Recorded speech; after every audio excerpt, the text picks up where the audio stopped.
Good evening, families. My name is Heather Deer, and I am your Assistant Director of Parent and Family Programs here at William & Mary.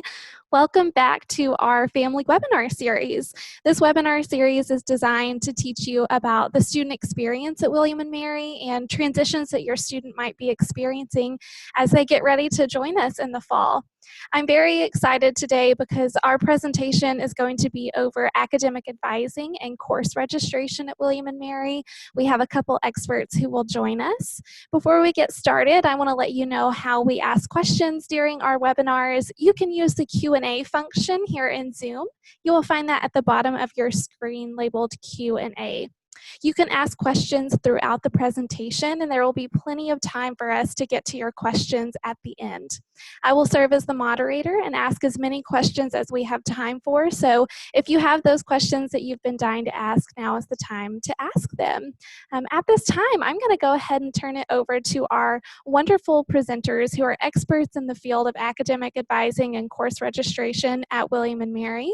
So at this time, I want to give a big warm welcome to Shelly Lorenzo, and she will get us started. Thanks, Heather. Thank you all so much for joining us this evening. We really appreciate you taking time out of your busy schedule and busy day to spend some time with us. So like Heather said, tonight we are here to talk to you all about academic advising, course registration, and in particular what your students will be doing this summer and what they've already started doing, some of those pieces, just to make sure that you kind of have a good understanding of where your student is and how our institution supports our students as they're coming on board and becoming a part of the larger William & Mary family. So I also want to introduce Elizabeth Harbron. She is our interim faculty director in the Office of Academic Advising and also a part of the chemistry faculty as well. So one of the things that I want to make sure Elizabeth and I both want to really stress is the wide network of support that your student has here at William & Mary. Everything that we do, everything that we put in is to support students. So between the massive numbers of advisors that we have, faculty advisors, peer advisors, pre-professional advisors, the advisors in our office, those are all people and faces that are here to support your student and help them make this transition. And then we also will talk a little bit this evening about the college curriculum and college studies. So these are different ways that we help support students as an introduction to the liberal arts, but also how they're actually going to be making their way logistically through our liberal arts curriculum. So our topics for this evening, we're going to talk about academic advising, what that looks like here, and how we support students as they make their academic plans and transitions. And then the college curriculum, which again is kind of our vehicle for delivering our world-class liberal arts education to students. We call it the COLL curriculum for short.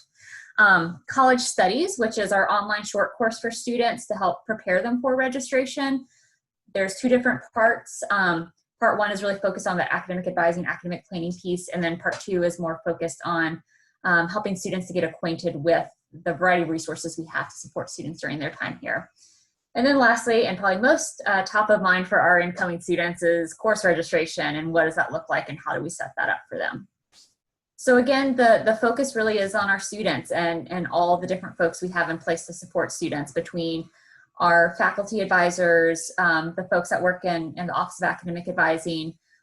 We have pre-professional advisors as well and peer advisors. So again, we really just want to emphasize the multiple layers of support and the vast network of support that your students will have when they come to William & Mary.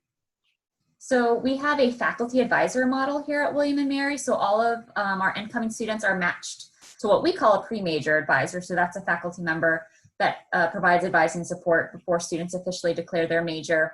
Once students do declare their major, they'll have a major advisor. If they have a minor, they'll have a minor advisor as well. In our office, the Office of Academic Advising, there's myself and 3 additional professional advisors. That's our full-time job to provide academic advising support for students. We have pre-professional advisors, and these are faculty members who have done a lot of research and have a lot of expertise in helping to prepare students for pre-professional programs, whether that is law, med school, anything along those lines. Those are faculty members that are really passionate about those areas and do a lot of work to support students in getting there. And then in our office, we also have a group of undergraduate students that volunteer their time with us as peer advisors. And so they're really focused on students helping other students to make their path forward.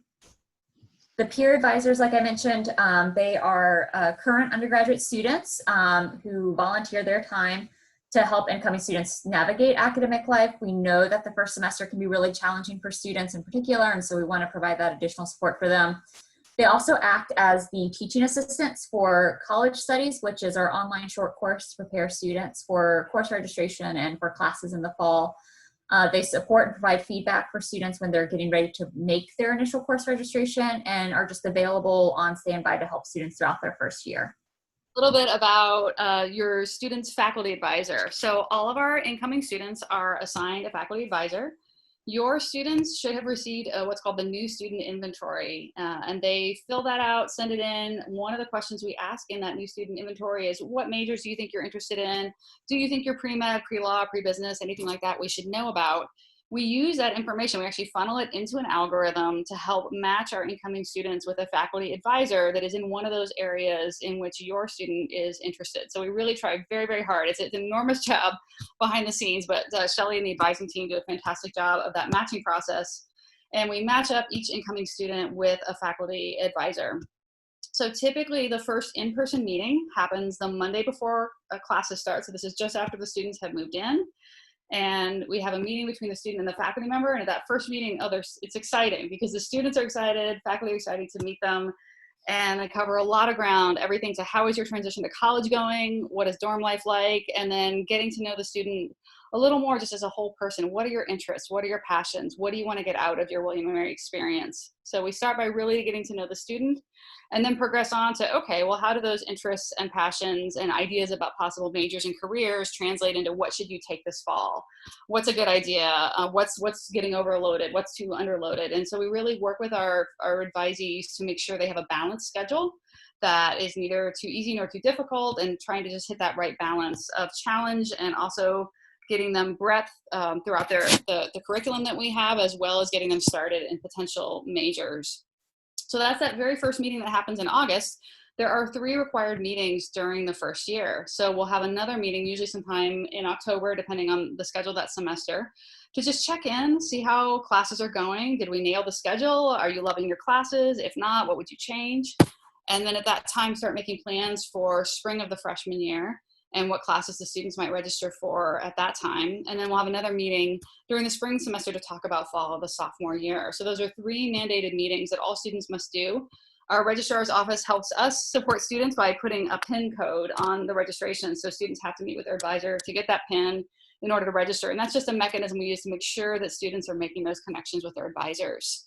Of course, they are not restricted to only those 3 meetings. I always tell my students, it's my job to be there for them. So if something comes up in a classroom that they don't know how to handle, or they find themselves in a situation academically that they just don't know what to do, I always encourage them to make me their first call. And so even if I don't know the answer, or I'm not the person who can help them, I can help them figure out who that is. It can be really overwhelming to be on a new campus where you're just not sure what all the resources are and where to go for certain kinds of problems or issues. And that's why we at the advising office really emphasize connection and connectivity among the different offices. And if I don't know, I'm going to call Shelley. Shelley's going to know sort of where can we get help for this student or help connect them to the resources they need to be successful.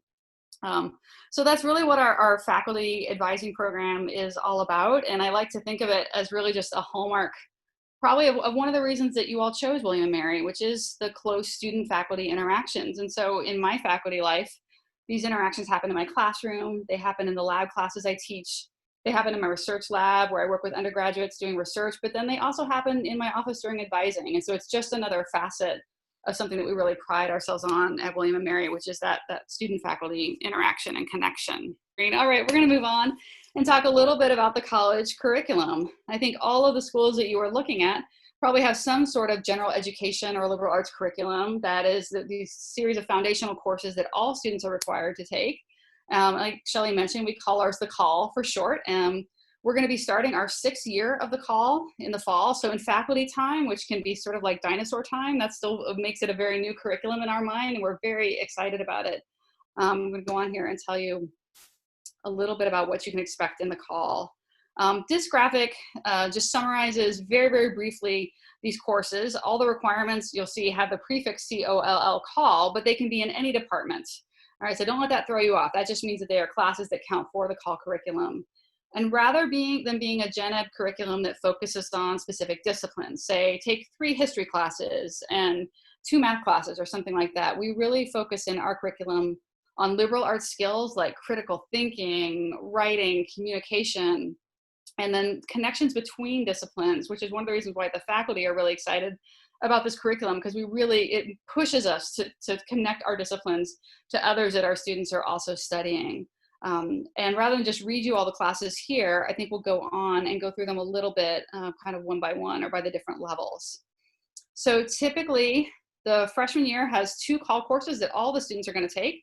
They're going to take a 100 and a 150 for a total of 8 credits. So we recommend that a student do 1 in the fall and 1 in the spring. And it honestly does not matter the order. And I'm going to talk more, I think, on the next slide in a second about what those actually are. The COLL 200s, students need to accumulate 4 credits of these, and they typically start in the second year, but honestly, a lot of my freshman advisees end up picking some of these up as well and spread out throughout their time at William & Mary to get in those 12 credits.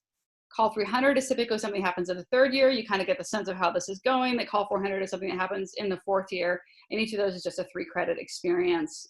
And then we also have some electives to round out. We want to make sure our students are really well-rounded, so we're going to make sure that they're getting enough courses in each of the major domains of the liberal arts and sciences, which are typically the humanities, the social sciences, and then the natural sciences.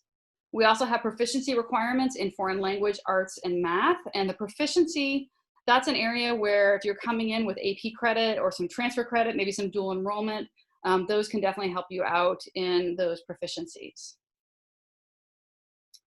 All right, so 100 and 150, I think should definitely be a major focus of our conversation here, because this is an experience that all freshmen at William & Mary are going to have. And as I mentioned, it doesn't matter what order you take them in, even though they have different numbers, there's not an implied sequence there. These courses can be on any topic. And so faculty are often really motivated to think of just exciting things that they're very passionate and excited about to do for these courses. The 150 is what you might think of as sort of a freshman seminar that really focuses on writing. So in the 150, regardless of what the topic is, students are going to be pushed to develop college-level academic writing skills and to learn, well, what does it mean to write in a college academic context?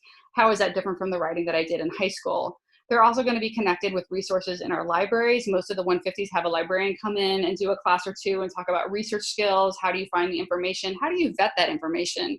In a time when information is just so widely available everywhere, how do we decide what's trustworthy and what's not? So that's the 150. The 100s, we ask our faculty who are teaching 100s to come up with some kind of big idea and then to build a class around that big idea, and to work on some communication skill that is not writing, because our students are getting writing in the 150. So for the 100, we really want them to work on some other kind of communication skills. And so I have colleagues who have made that other skill podcasts, quite a few people work on presentations, and then others that are sort of much more out of the box than that. And so students will, again, be working on communication, but through a different lens than they do in the 150, where they're really focused on the writing. And so again, we love our students to pick one of these for the fall, one for the spring. Some of our most popular ones are offered both semesters. And so I wouldn't panic if a student can't get their first choice. I always encourage my advisees to have some backup choices there. And usually it all works out. I've never had a student just desperately unhappy with the 100 or the 150 they got. All right, so the 200, these are courses that are grounded in a discipline, and they are supposed to reach out in the language of our curriculum to some kind of other discipline. So we've divided all the arts and sciences disciplines into 3 big buckets, and they do map sort of roughly onto the humanities, social sciences, and natural sciences, although there's a little bit of difference there. We call these 3 domains ALV for Art, Letters, and Values. That contains most of our humanities disciplines. Then we have CSI, which is Culture, Societies, and the Individual, maps onto quite a few of our social science disciplines. And then finally NQR, which is the Natural World and Quantitative Reasoning. And so most of our math and science disciplines are housed in NQR. So I'll just give you an example, because I happen to teach a COLL 200 that is specifically targeted at students who are not majoring in the sciences who want to get their NQR COLL 200. So my class is called Color, Light, and Chemistry. So it's grounded in NQR because I'm a chemist. I am teaching my students enough beginning chemistry that we can understand why substances have the colors that they do. But then we also connect what we're learning both to the arts in terms of thinking about museum objects, conservation of museum objects, but also to the CSI domain. How did discoveries of color dyes in the New World affect economies in old Europe? Questions like that. And I let the students do projects so they're able to even choose what those connections are. So an econ major might really go after that connection to the CSI domain, whereas I get a lot of art and art history majors who want to take it in that direction and connect it to museum studies, and they have the flexibility to do that. So that's an example of a COLL 200 course, and students are going to need to accumulate 12 credits of these courses. My course happens to be 4 credits because it has a lab. A lot of them are 3 credits, so it just depends on whether this works out to be 3 credits or 4 credits, but students do need to take 1 course in each of those 3 domains. COLL 300, I mentioned, this is typically done in the junior year. It doesn't have to be, but just sort of typically. And a large portion of our class ends up fulfilling this by doing an approved study abroad program. And if students don't want to study abroad, we still have a lot of other options available for them. We do have some what are called study away programs. These tend to be shorter term cases where students and faculty member can study together away from campus. In some cases, it's a spring break trip that is connected to a semester-long spring course. We have some departments that run a May trip after the conclusion of spring courses. We're starting to see more and more January type courses before the second semester begins. That's becoming a lot more popular. William & Mary recently revised its academic calendar, and in future years, starting this next year, we have a slightly longer winter break than we had in the past. So I think we'll see more of those January study away opportunities in the future. Now, I know this is not the best time to be talking about study abroad, perhaps, and of course, we're all very cognizant of our students' safety and faculty safety. And so, of course, this is a funny year because students are not studying abroad this year, right? We're all back home due to the pandemic. But I'm really proud of how my colleagues on campus have responded to that. We do have on-campus courses that fulfill the COLL 300. We call it Bringing the World to William & Mary. And in pre-pandemic times, we would bring in visitors from all over the world to come in and connect with our students. And this year, we've come up with some other ways to get those interactions through Zoom and other media, and through also. And so we've really pivoted to offer a lot more of these on-campus opportunities in the coming year because we know students have had some study abroad plans disrupted. Since I think most of you are parents of incoming freshmen, I think we're all hoping that we'll be able to get back to that normal of doing a lot of study abroad in the near future. But in the meantime, don't worry, we've got your students covered. The COLL 400 is a capstone experience. And there are many majors that have this built into the major, and I'll give you an example. In history, every student who majors in history needs to take a senior seminar. So these are small classes where they intensively work on a topic, and the students produce an original writing based on some primary sources having to do with that topic. So it's a very intensive capstone experience that requires the student to draw on everything they've learned as a history major. History already had that requirement before we invented this new COLL curriculum, and so they just tweaked it slightly to meet this new requirement. So if you happen to be a history major, you're going to meet this COLL 400 requirement as you're meeting your major requirements. There are other departments that don't necessarily have that kind of requirement built in, and they may offer elective courses that a student could take to meet COLL 400, or a student can actually meet COLL 400 from outside their major. And so we do sometimes have some interdisciplinary courses that are not grounded in a specific major that a student could take to do COLL 400. So some of the hallmarks of the COLL 400 are that students are going to be producing some kind of original scholarship. Could be through writing, but if you're majoring in theater, it could be through a performance or something like that. And students also are required to be able to communicate their work to disparate audiences, meaning if you've written an academic paper, it is not sufficient to simply turn that paper into your professor and you're done. You also have to maybe write a summary for the layperson, or write an op-ed that would go in a local paper explaining what you've done, something that shows that you have learned how to be a nimble, critical thinker. You've learned through your liberal arts skills how to communicate with different groups of people. We also pride ourselves at William & Mary on our many, many undergraduate research experiences. And so for students who get deeply involved in research, we have a number of ways they can fulfill this capstone COLL 400 requirement through research. And in my department, the statistic escapes me, but a very, very large percentage, I think something like 80% of our students choose to meet their COLL 400 requirement through research. So Elizabeth has done such a fantastic job of explaining the COLL curriculum, and that's kind of what we try to do through college studies for our incoming students as well. So here's a screenshot so you can kind of get an idea of what college studies looks like.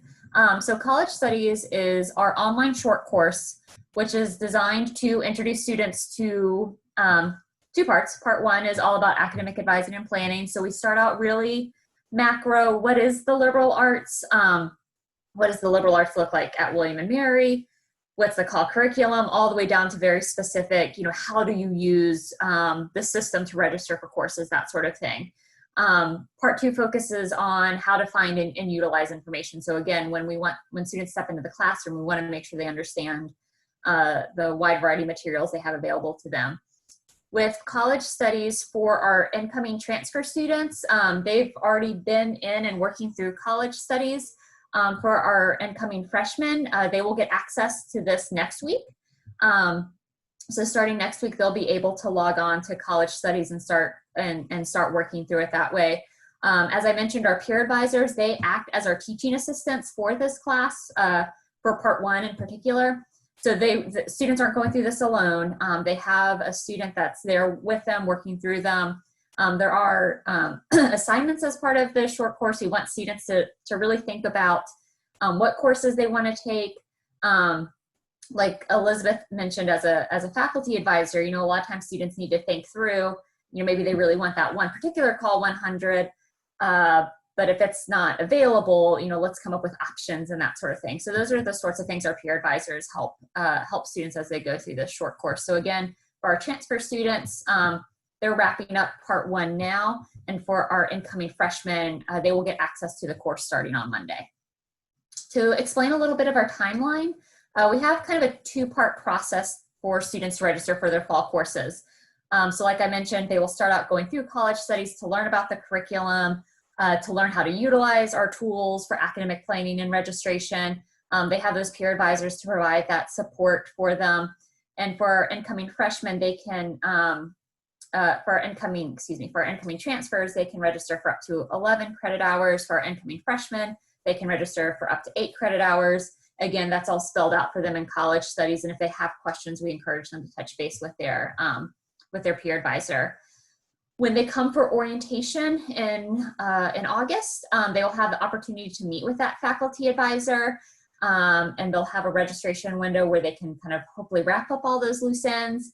And then we have our standard add drop period, which happens at the beginning of every semester for students, again, to go into and make changes. So the other thing I really like to stress to students at this point in time is you have lots of time and opportunity to continue to make changes to your schedule. So we want students to do the best that they can in the windows that they have, and registering for what they can, but also recognize that there's a window during the summer to do registration, but there's also time in August before classes start as well to continue to make those changes as need be. So just knowing students have time to finalize their schedule. That's the bulk of what we have prepared to share today. But I know we want to make sure that we offer plenty of opportunities for you all to ask questions of us as well. Thank you both so much. One thing I always enjoy hearing about is the COLL 100 and COLL 200 courses. Every time I hear them explained, I hear some new, innovative, exciting class that makes me wish that maybe I could go back to school. So Yeah. our faculty really do come up with the most interesting, exciting, and just groundbreaking classes to take, and I think I'm always so impressed when I hear about those. So I enjoyed listening to that presentation, and thank you for sharing your time with us. We do have quite a bit of questions lined up, so I'll get started with those, but feel free to continue submitting those questions. We might be able to have time to get to some of those. So I'm going to start at the top and move down.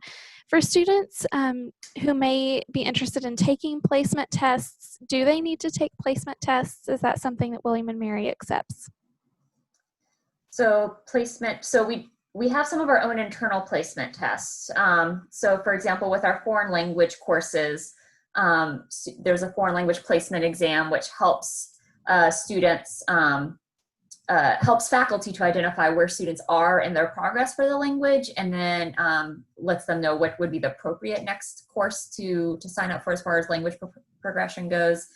We do have two other, I wouldn't necessarily call them placements, but there are other departments that have kind of assessments to help students to figure out where they are within that discipline. Math has one for calculus as another example. So there are, we do have some kind of homegrown, if you will, placement exams to help students to figure out where they should be based off of faculty's background and their recommendations. Thank you. When will students find out who their academic advisor is? Great question. So for our transfer students, those assignments have already been made and those advisors have already reached out. For our freshmen, it will be probably right around move-in when all of those pieces will be finalized. On the same vein, how does a student choose or get paired with a major advisor? Ooh, great question. Elizabeth, you want to I talk can about take that? that, Shelley. Yeah. So this varies by department, but I would say on average, the students have a lot of choice in this. In most departments, it is up to the student, or the student has the freedom to ask a faculty member that they feel like they have a good connection with to serve as their major advisor. So in my case, I often get students who I teach a class that is often taken by freshmen and sophomores who are moving on to major in the sciences. And so very often students I've previously had in that class, when it comes time to declare a major, we'll come back around and say, hey, remember I was in your class, would you be my major advisor? And it works that way in a lot of departments, but if you happen to be the parent of a shy student, I don't want you to feel like they have to go out there and beat the bushes and find an advisor. We certainly also have resources to connect students who are unsure. And I think that's a place where the pre-major advisor can play a strong role.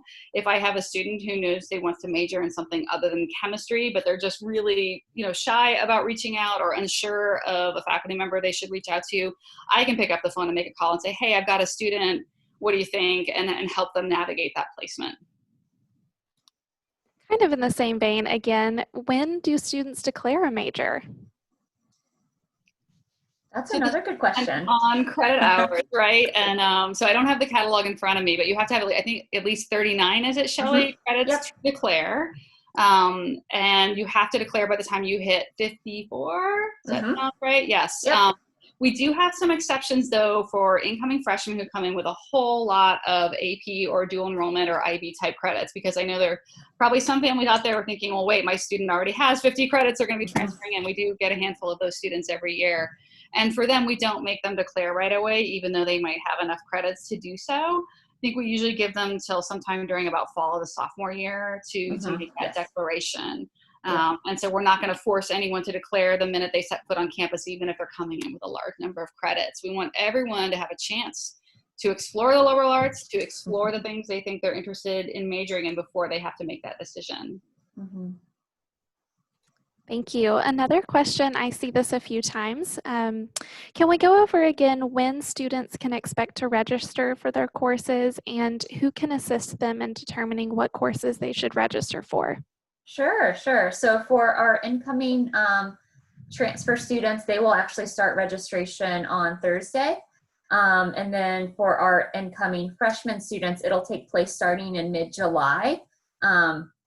So like I mentioned, on Monday is when our incoming freshmen can log into college studies and start working through that. And that can help show them where they figure out what time they register, all those sorts of little pieces that go along with that. So again, transfers starting on Thursday, freshmen mid-July.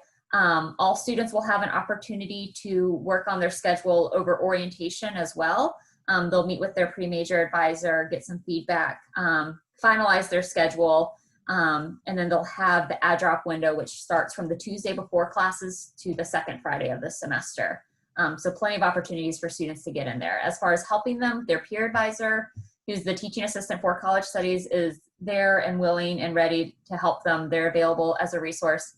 And then the professional advisors in our office are always available as a backup or if students feel like they're getting stuck and have maybe further questions, we can help. Wonderful. How will students get in touch with their peer advisor? Will they be reached out to, or will they receive that information maybe in an email?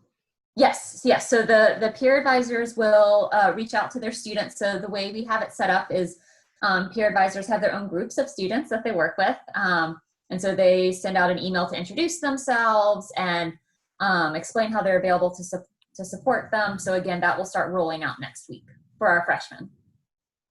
Okay, I have a couple questions here about course load. What is it? How do you know how many credits to take per semester that's reasonable yet challenging? And on average, how many classes do students take each semester? I can take that one. So when I have an incoming freshman in my office for that Monday before classes start and we have our first meeting, I usually have the number 15 in mind. I think 15 is a nice number to shoot for because that's the number of credits you have to average each semester to graduate on time if you're not bringing any credits in. I came from a high school that was under-resourced. We didn't have AP classes or anything like that. So I'm one of those freshmen who started with 0 credits. And so I'm always mindful that not everybody has the opportunity to come in with a bunch of AP credits. So that 15 is sort of a starting point for a conversation, though, I would say, because a lot of my advisees are pre-med, which means that they want to start off taking intro bio with lab, intro chem with lab, calculus, and calc 1 as a 4-credit class as well. And so when you're talking about some of those classes with time-intensive labs and things, sometimes I back off the 15 credits for that first semester because I always tell them that my number one goal as their advisor is for them to have a really successful transition to college in that first semester. And I would rather see them go down to a slightly lower load, 12, 13, 14 credits maybe, if that means that we're going to increase the likelihood that they have a really successful transition. And if it turns out that was too light for them, great, we'll take it up the next semester, no problem. But I'd rather err on that side of things than on overloading someone who is just getting started. Our William & Mary freshmen are so bright, so credentialed, so talented, but regardless of all that, it's still a transition, right? It's still an enormous, enormous transition going from high school to college. And in some cases, they're being asked to do very different kinds of work and very different kinds of thinking than the thinking that has been so successful for them all through high school. So they're going to adapt because they're all super bright, but I want to give them the time and the space to do that. So I start with that 15, and then I adjust around a little bit depending on the exact composition of that 15. A lot of our courses, I would say majority of our regular courses are 3 credits. So that might be as many as 5 courses, but keep in mind that the 100s and the 150s are both 4-credit classes. And I saw somewhere, I was peeking in on the Q&A, I know that's your domain, Heather, and I saw somebody was asking about, do they have labs? Is that why they're 4 credits? And it's not. It's actually because it's assumed that students are taking a lot of extra time to work on their writing in their 150 or whatever that other form of communication is on their 100. And so that's why they get that extra credit hour.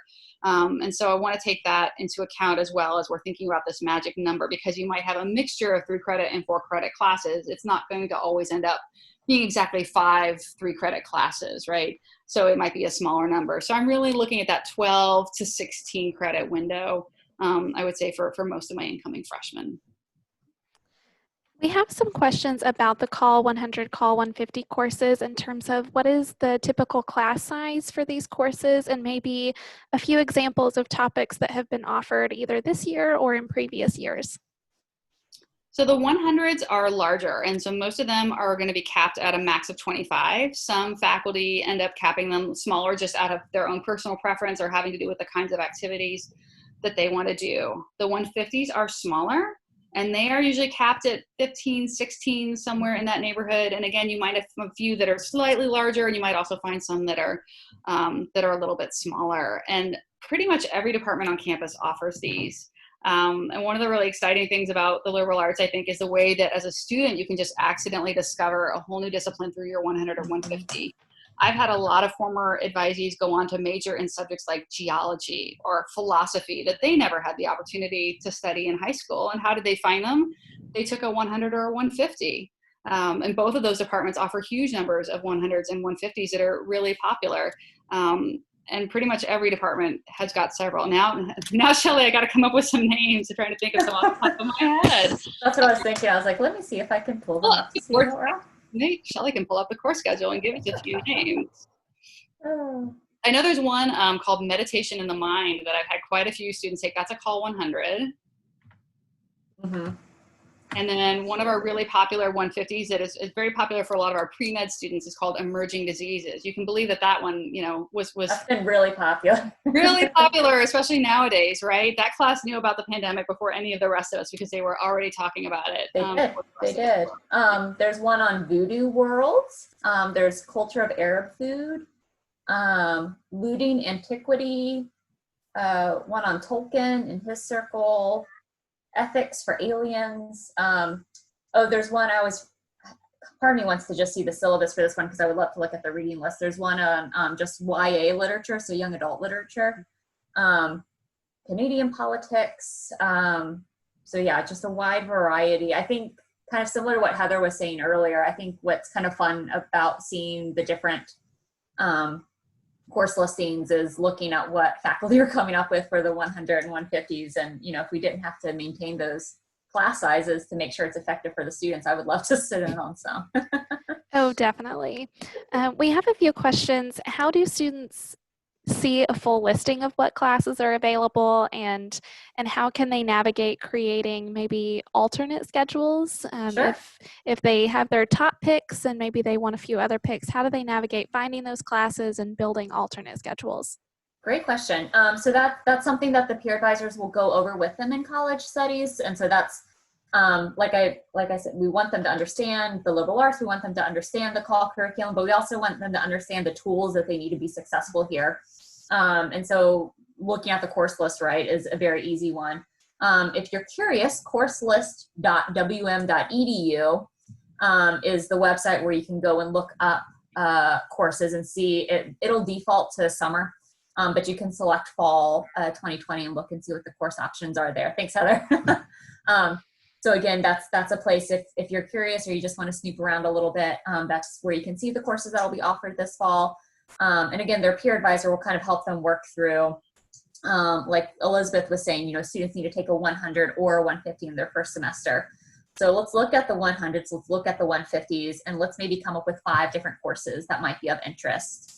And have those prepared. So when I think about preparing students for course registration, I think about depth. Like, let's have lots of options for some of our different requirements, just to make sure that that students are prepared for registration. Wonderful. I'm seeing lots of questions about AP and IB. How does a student know if their AP credits can be applied to William and Mary, and how do they go about getting that credit? Sure. So the first thing to know is students need to make sure that all of that information is being sent to William and Mary. So if they have dual enrollment credits, if they're incoming transfer students, we want to make sure that the registrar's office gets all of those final transcripts because they're the office that makes those evaluations. Same thing when it comes to test scores too. So AP scores, IB scores, you want to make sure that those scores are sent to William and Mary. This year is kind of weird, so I don't want to necessarily go off of prior knowledge, but in general, AP scores are typically available come around the 4th of July holiday, typically after that. But again, strange times, so I'm not going to pretend I know variations there.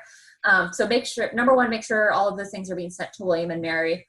Number 2, when your student goes through college studies, we'll explain to them how they can look at their record and see what's on their record. And so if there are things missing, then their peer advisor can kind of direct them to the right spot to figure out how to get it here and to make sure that that's reflected on their transcripts. Kind of similar to looking at courses. If you're curious, if you look at our course catalog, catalog.wm.edu, they do have a nifty little breakdown that shows you based off of the AP score, how that comes into William and Mary. My one note is that the catalog that is up currently is for the previous academic year. The catalog for the upcoming academic year that your student will be starting out with won't be released until August 1st. But in general, there's not a lot of variations when it comes to AP scores and how those things transfer in. But just be aware that catalog updates won't be posted until August 1st. I have a few questions here about Monroe Scholars. Is their registration process any different than the general registration process? Short answer is yes. Not wildly different. So one of the things that will happen when your students go through college studies is we do group them based off of some of these scholarship programs. Because there are some variations there for some of our different scholarship programs in terms of what they need to be registering for and certain sections of courses, that sort of thing. So we do that so that peer advisor can be really intentional and make sure they're providing them with the right support. So for any family members of incoming students that are in some sort of scholarship group, make sure your student is contacting that program director because obviously they'll have the specific information, but our peer advisors can help them sort through that as well. I have a great question here. If you know what you want to major in coming in your first semester, can you dive right into doing as many requirements as possible of your major and COLL curriculum? How do you navigate when you know for sure what you want to do? I'm gonna let Elizabeth handle Yeah, this one. yeah. So that sounds like a Elizabeth question. No, I think that's great. So again, my specific answer would depend on what that discipline or what that major happened to be, right? And so the first thing I would think about when I'm helping a student map out a schedule and they know what they want to do, I would think about, well, let's get a 100 or 150. We definitely want to do that. If you're going to need to study a foreign language because you didn't meet that proficiency in high school, let's start that. But then let's take the rest of your schedule and start thinking about that major. And so in some majors, you might only need courses in that discipline, but there are other majors that might require you to take courses in other disciplines. Like, for example, there's a course in my discipline that's required for the major that has a physics prerequisite. So I need to make sure that my students who are studying chemistry know they also have to fit physics in. And so if they're in a major that requires supporting courses as prereqs, then that may be another good place to start. Like I said, I don't want to overwhelm or overload a student. I don't want to necessarily put them right into a 400 level senior kind of class, but usually there are mainline getting started in the major kind of classes we can get them into, as well as maybe some supporting classes from other disciplines that are going to help out with prereqs down the line. Wonderful. So we are out of time, but I'm going to ask us one last wrap-up question just because I see this one spread throughout my Q&A. And also, if we didn't get to your question, please feel free to reach out to Academic Advising. You can also send us an email at families@wm.edu, and your student can connect with their peer advisor to get those questions answered as well. My last question is, just once before we leave, can we go over the breakdown of how many courses a student will register for during the summer and how many courses they'll register for at orientation? Yes, and I completely understand. It's a slightly confusing process, so happy to go over it again. So during the summer, for our incoming students, for our incoming transfer students, their registration window starts Thursday, and incoming transfer students can register for up to 11 credit hours. For our incoming freshmen, their windows start mid-July, and they can register for up to 8 credit hours. When they get here for orientation, they'll meet with their pre-major advisor, kind of talk through what they've already done, what other courses they want to take. And then during orientation, the Monday of orientation, they can register for up to 16 credit hours. So that Monday night is when they'll be able to get to that full-time threshold. That following day, that Tuesday, is when our add drop window begins. And that add drop window goes all the way until the second Friday of classes. And students can make changes during that time as well.